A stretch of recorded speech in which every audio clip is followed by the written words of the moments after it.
You're listening to the Archaeology Podcast Network.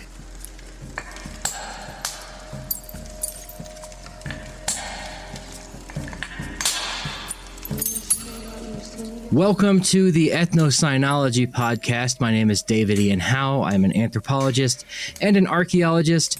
In the United States, archaeology is just part of anthropology, but essentially an anthropologist is a scientist who studies the human species, either scientifically, humanistically, like whatever word you want to. I'll just go with scientifically because that's what I do, and not to confuse people. But on the subset of anthropology is also archaeology. So understanding the human species through material culture and their material remains, physical remains. And I would kind of describe that as, how would I describe that, David? That would be, talking to myself now, that would be, understanding human culture through time is what you're doing with artifacts, right? So it's not just robbing Egyptian temples or actually carefully excavating Egyptian temples or Mayan temples or Stonehenge. You're carefully excavating things to understand human behavior in the past. But ethnocynology, which is what this podcast is the study of dogs in human cultural contexts. So essentially, dog anthropology is how I would describe that.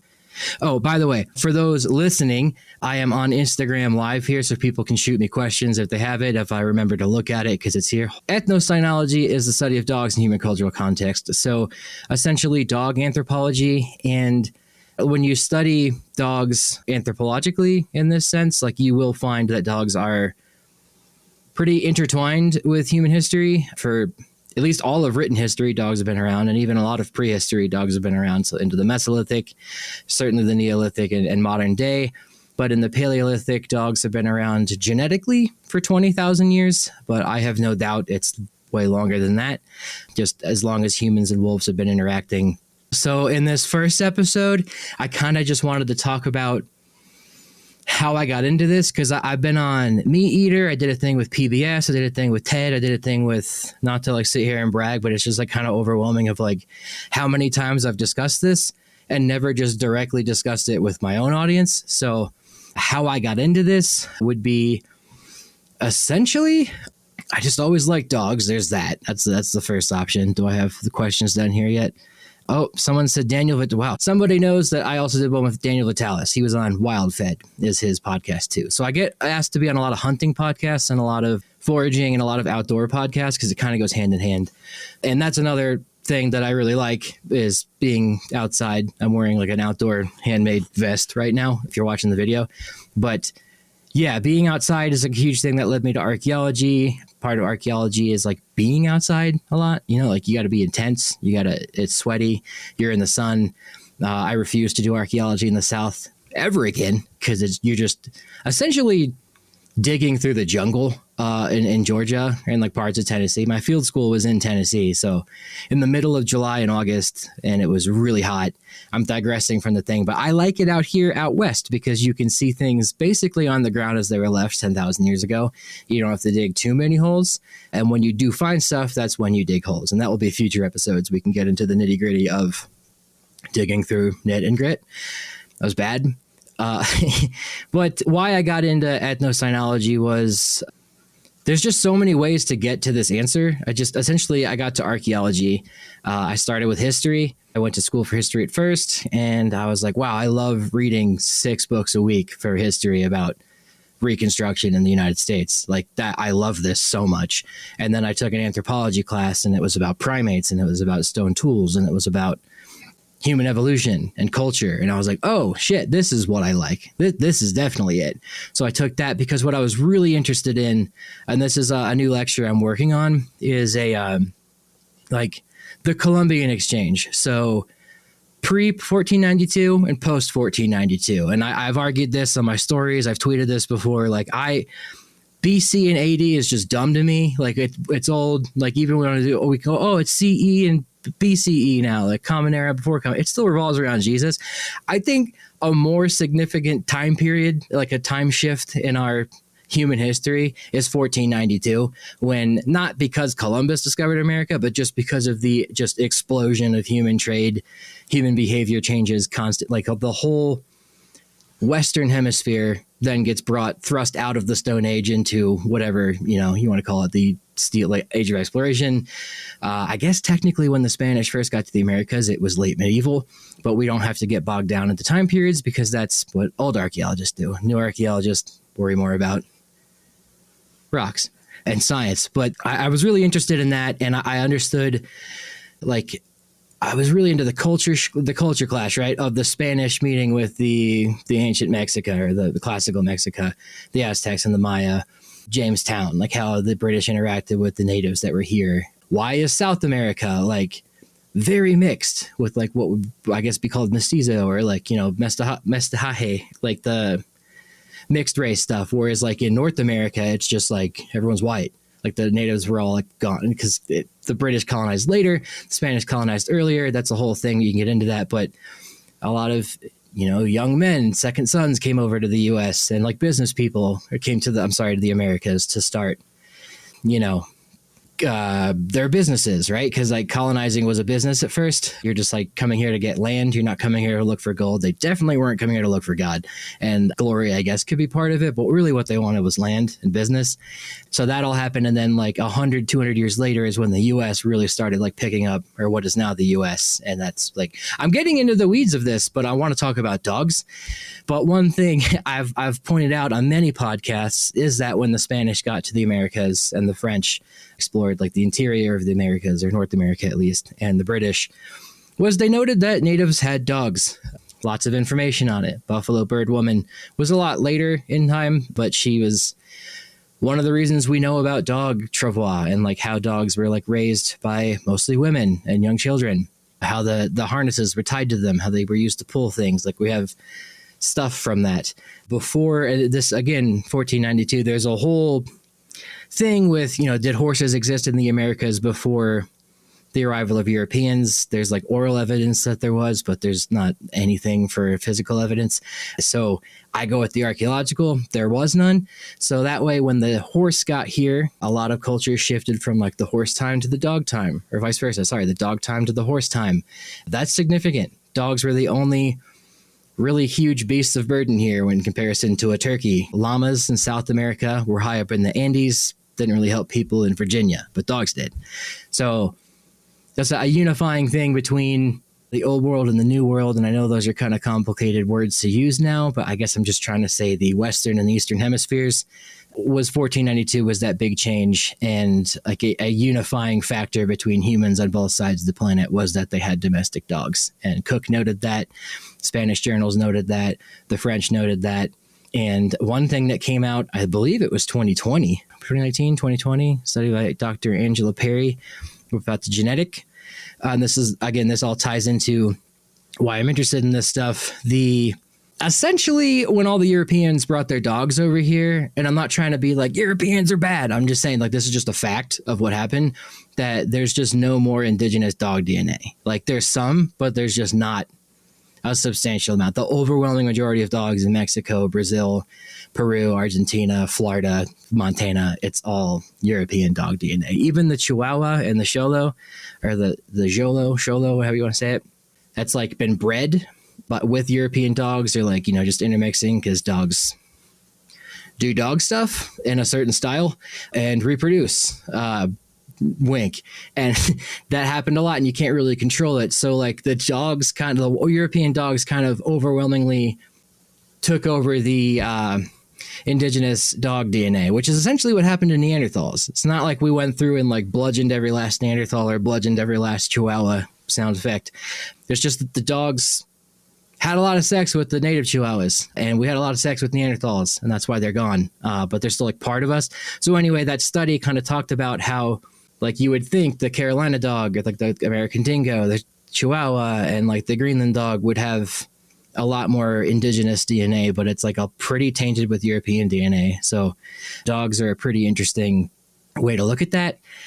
And I went on a whole tangent on the Colombian Exchange, which will frequently happen on this podcast, so get used to that. But why I got into it was just because of the reason I went on that tangent. I just find that period of time so fascinating. And I went to school for history, took those anthropology classes, and was like, oh, this is what I'm interested, that culture clash, that exchange of genetics, the exchange of ideas and things like that. And then I got really into stone tools because, I was the type of kid like Stakui, I think you're watching right now too. I was into military stuff. Like I had swords, I had katanas, I did martial arts for years. Like I was always, every kid's into that. I played Rome Total War, #Guy Flavis, shout out. Did all that stuff, and I was really into that. And then when I took an anthropology class and I saw they made these out of rocks, so I was super into that. And again, the central Mexico, the people there were throwing stone-tipped darts at conquistador, or let's say Spanish colonist, Spanish military people wearing their full-on armor and stuff like that. And mostly it was, especially in the siege of Tenochtitlan, it was a lot of indigenous versus indigenous, but still the Spanish did get a couple darts thrown their way here and there. But I loved that culture clash, and I was really into stone tools, and I was into that Ice Age stuff. I loved being outside, and I switched schools from UT Chattanooga, University of Tennessee Chattanooga, to the University of Tennessee Knoxville because they had a much bigger anthropology program. And you might be familiar with the Body Farm is there, the big forensic anthropology center. They don't like it when you call it the Body Farm, but that's what people know it as. I used to work there as an intern. It was pretty cool. Smelled real bad. I also saw a raccoon eat someone's toe, just like a dead body, just hop the fence, chewed on a toe, left with it. Was pretty cool. And I was like, I'm going to get my master's in this.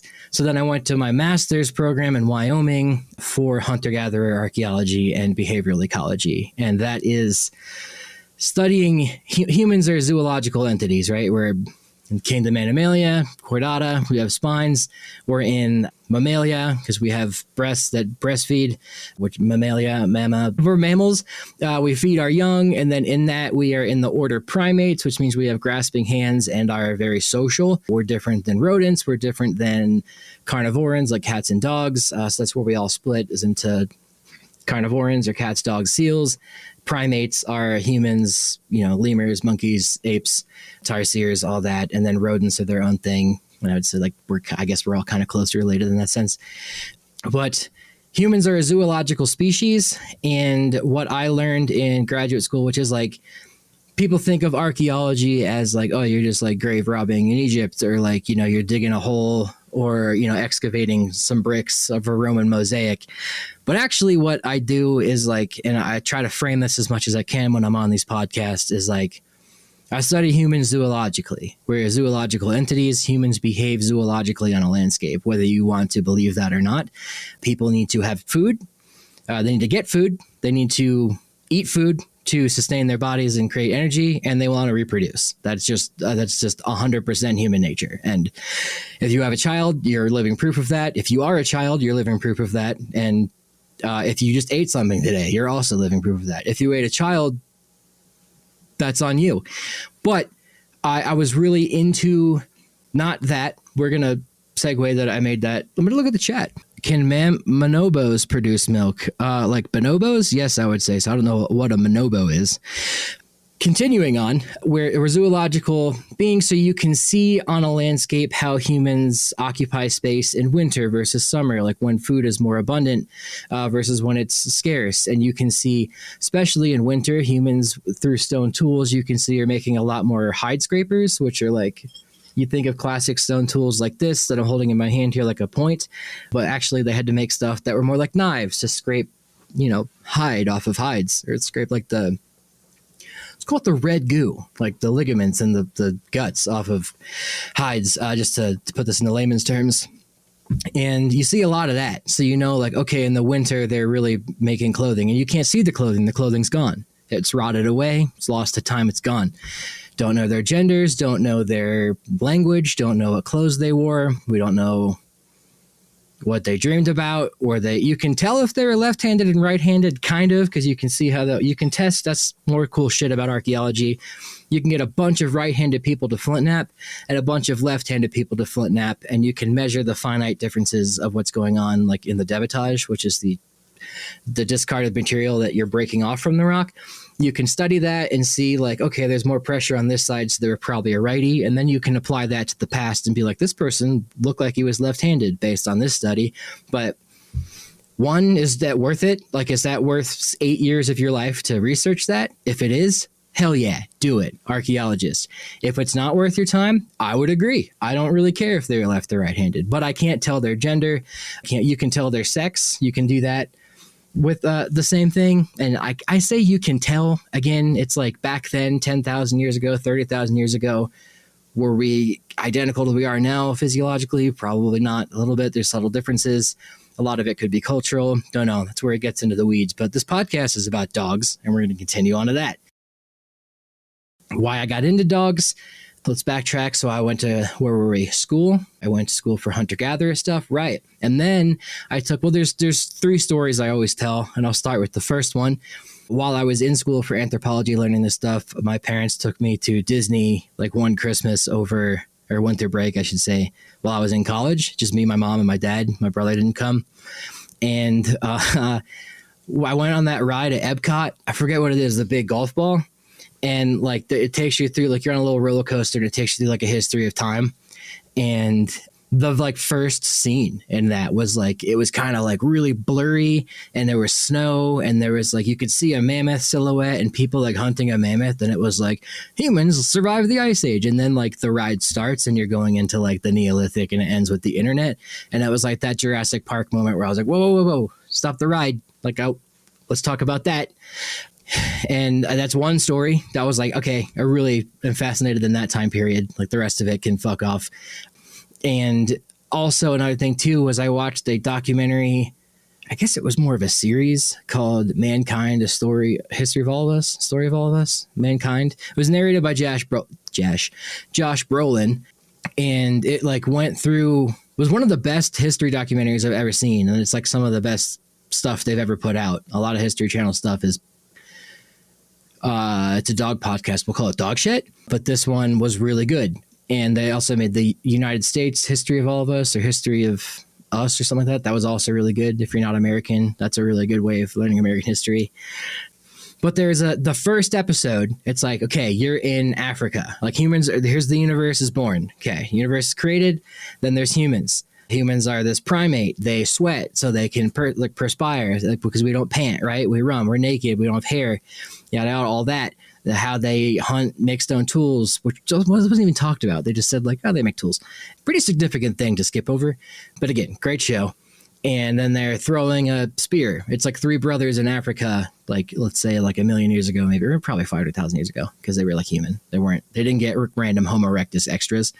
So they throw something into a gazelle, and then like they're showing how people sit around fire and how that fosters social dynamics, and with the feed, and they're like, oh, this one's pregnant.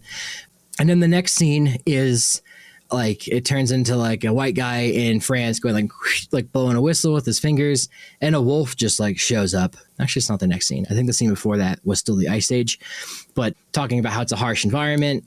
It's colder. There's things that want to eat you. And then like within that scene, the next like cut was like a guy blowing a whistle to call a wolf and a dog. And they show you with like, History Channel does with the interviewers, floating heads is like the cinematic term, just talking about stuff. And it was Professor John Shea at Stony Brook, shout out Long Island, talking about that. Dr. Oz was on there for some reason.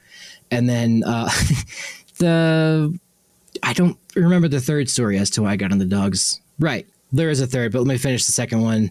I just found that interesting and like so intriguing. And then the rest of the documentary was like a 12 episode thing where it goes into like, they show you like a reenactment of like the city streets in Tenochtitlan, which is crazy. Like I've never seen that before. They show you like really cool stuff. They talk about how, Mehmet II blasting the walls of Constantinople down is actually what caused Columbus to go west, because the Ottomans cut off Christian Europe from the rest of the world and were like, pay up if you want to come trade through here. So the Portuguese and the Spanish were like, we're going to go that way and see about a faster way, because I don't want to have to pay your taxes. And then Columbus discovered America. That's a true story. You can Google it, look it up. So I was really interested in like, why do we just skip over that and like, oh yeah, I guess that is how dogs like came to be. Like you throw wolves a bone and like, and No, I couldn't really find much about it. And then I took a zooarchaeology class. Let me read these questions real quick. I don't see anybody. What does the evolution of dogs indicate in the optimal diet for modern dogs? Is it diverse? We can get to that in the next episode. That's something I wanted to talk about too. By the way, if you're listening, I'll do these on Instagram Live. You can always pop on and ask questions, and I will answer them except for that one right now, like I just said, because I'm in the middle of a thought, and I will lose it if I answer that, but I want to answer that. So we'll do it next week. The third thing was I took that zooarch class, and zooarchaeology is the study of animals in archaeological context. So looking at animal bones at sites, you can determine seasonality. If there's a lot of young juvenile deer at a site, you can tell, oh, it's a spring site. There's no juvenile deer in the winter. Things like that. You can tell by how many bones were there, how much people were eating, their caloric intake for the most part, like how many people, based on how much of it is butchered, like how many people you think were there. I can get so much into the weeds of that. I'll keep going on a tangent if I continue that. But zooarchaeology is understanding animals in human archaeological contexts. And part of that class, we watched a documentary on like how dogs possibly came to exist. And it was by, it's probably PBS or something, but Dr. Lorna and Raymond Coppinger were on there. And they're part of the flight distance hypothesis people. I talk about them in my lecture. And they just kind of talked about, well, there's probably a certain amount, if we look at it evolutionarily, humans or dogs that, or let's say wolves, that were more predisposed to running away from humans when they saw them. And the ones that had a greater what's called flight distance, that like would just book it if they saw a person, as opposed to being aggressive and just attacking and standing their ground, were more likely to survive because humans wouldn't just like pop them on the head or hunt them and would come back. So the ones with like a greater flight distance, I'm probably butchering this. I need to remember that. But I've given this lecture so many times, my brain's farting right now. But the point is, some of them are more predisposed to liking humans than not liking humans. And that's probably what led to dogs evolving into what they are today. And a dog is a wolf adapted to life among Homo sapiens. And another thing we're going to talk about in this podcast over and over again is species is just like gender or race. It's just a social construct that we apply to physical things, right? So, we can get into the weeds of like, well, there's black people, there's white people, there's Asian people. Yeah, but like a Mexican is also half indigenous, half white. So like when you look at that skeleton, when you're watching CSI and they're like, oh, this is a white man, like you can't really tell unless you sit there and take a whole bunch of comparative bodies and like test it. And now you can use AI and computers to test that. But especially a place like Mexico where people can be like 5'4" to like 6'7" all over the place and have way different shades of like skin color. Like it's just, it kind of gets into the weeds, and those shows make it seem like it's so easy. Same thing with, why did I go on that tangent? We'll come back to it. Oh, right. Species. Yeah. So we apply, okay, Mexican, Hispanic American, Latin person, like Hispanic, or whatever the racial category is to that. But it could be someone, they might even identify as white, or they identify as Latin. Maybe they're Afro-Latino and they identify as more African. That's like a cultural thing. So where I'm going with this is like, with dogs, you can see Canis familiaris, Canis lupus familiaris would be the different species names. And people will like fight with me in the comments on my posts and be like, it's Canis familiaris. And I'm like, well, that makes dogs their own species. I think they're Canis lupus familiaris, which would mean they are a Canis lupus is the wolf, familiaris, like a familiar wolf, the domestic dog, right? They're a subspecies of the wolf. And then you can hear African wild dog, but African wild dogs are not related to dogs in the slightest, or wolves. They're like, I think hundreds of thousands of years, if not a couple million, separated from the wolf family, right? Bone crushing dogs, which are extinct, they lived hundreds of thousands of years ago, I think close to millions too, are not dogs at all. They're like more closely related to bears than they are dogs, kind of. They're an extinct line in between a bear and a dog. They're an extinct line of animal, but we call them bone crushing dogs because they look like dogs. And then to even more confuse that, there's Caniformia in the order Carnivora. There's two families, Caniformia and Feliformia, or Feliforma, and like feline looking carnivores and canine looking carnivores. So bears, raccoons, wolves, seals, those are all in caniforms because they have non-retractable claws, that long snout. Whereas like lions, cats, hyenas, I want to say the mustelids are in Caniformia. There's another one that's in feliform. I don't want to misquote it, so I won't say it, but there's other feline looking carnivores. And again, those aren't dogs. Like bears aren't dogs properly, right? They're not. They're Ursus. They're in their own category, but we still call them, like, there's the raccoon dog too in Asia or South America. I think it's in Asia. Red pandas and stuff. I'm going on a tangent here, but species is something I will go on a soapbox about all the time, because it is literally just a social construct we throw on something. Because how much more human are you than your son or your daughter? And how much more human is your mother than you? Are you evolving a different direction? Or are you evolving that direction? How much more Homo sapiens sapien are you than you are Homo sapiens neanderthalensis? And that's probably like confusing as hell to you, and people in the chat are probably like, what? But again, it makes sense. How much more dog is my dog than a wolf? And how much more wolf is my dog than like your neighbor's dog, right? Or how much is like a beagle? And you can look at a German Shepherd and be like, hey, that's more wolfy than a Chihuahua. But like, actually, I think Chinese little like Shih Tzus are more closely related to the ancient line of wolves than like German Shepherds are, like by far. So it's like, it's just a species as a category we apply to things. And I'm running out of time here, but yeah, that's ethnocynology to me. That's kind of how I got into it. So I went to grad school to to study dogs in archaeological contexts. And then a lot of professors told me like, well, that's not really like doable. And I don't mean this in like a harsh way. It was just like, if I want to do a hunting study with dogs, like, oh, what's your caloric return rate when you're hunting with dogs versus not? Well, how do you like send that to the NSF and be like, I'm going to go kill a bunch of animals with dogs and see how much data I get? And they're not going to really fund that. So I ended up doing stone tools. But there's many other things you can do with dogs. But another thing too is you can't just like dig a site and hope to get dog bones. That's just not something you can like hope. And sure, if there's some sites that are more inclined to have dogs from historic, like we know from certain sites or areas, there are more dogs. Maybe if you stick a shovel in the ground, you're more likely to find one. But at any random site, I can't just like send an NSF grant and be like, hey, I want to get my PhD and look for dogs in this area. And it's like, well, if you don't find dogs, like what's your thesis? Which your thesis could be like, well, I didn't find any, but they're not going to fund that. So it goes more to stone tools. And I did that. And again, stone tools are like my other passion besides dogs and the Colombian Exchange. So I was completely content to study that. And I'm glad I did, because people interview me constantly about stone tool stuff. And I got a lot of stone tool guys. They are cool guys too. And I'm like in that community pretty well now too. And it's all kind of grown from this. But anyway, I got to end this one here because I'm already at 30 minutes. I just yapped. But the second episode I will do, like, now I can slow down. I can talk about this a little more, and I'll take more stuff from the chats here. Let me ask one here too. Do you believe there is such a thing as primitive breeds? I see many people saying Cholos are primitive breeds. So yeah, we talked about that earlier. I will continue that in the next week. And you know what? Yeah, I'm going to end the Instagram live here in a second, but thank you for listening. This episode will be out on Saturday on my YouTube. It will also be on Spotify and Apple and Stitcher and like all the other podcast ones, but YouTube is where the video component will be. Okay, so yeah, that was a jumbled mess of an introduction, but if people are listening because they know who I am or have heard the other podcast, they're used to that. And if you're listening to this being like, wow, what an interesting dog podcast or subject for a podcast, and you're completely disappointed, I totally understand. But promise you, stay with me. We'll talk about some cool stuff. This podcast is produced by the Archaeology Podcast Network, which is the only archaeology podcast network that I know of. So therefore, it is the best one. It is produced by Chris Webster and Rachel Roden. Rachel Roden is currently the one that I am talking to in the third person that will be editing this. So thank you to that.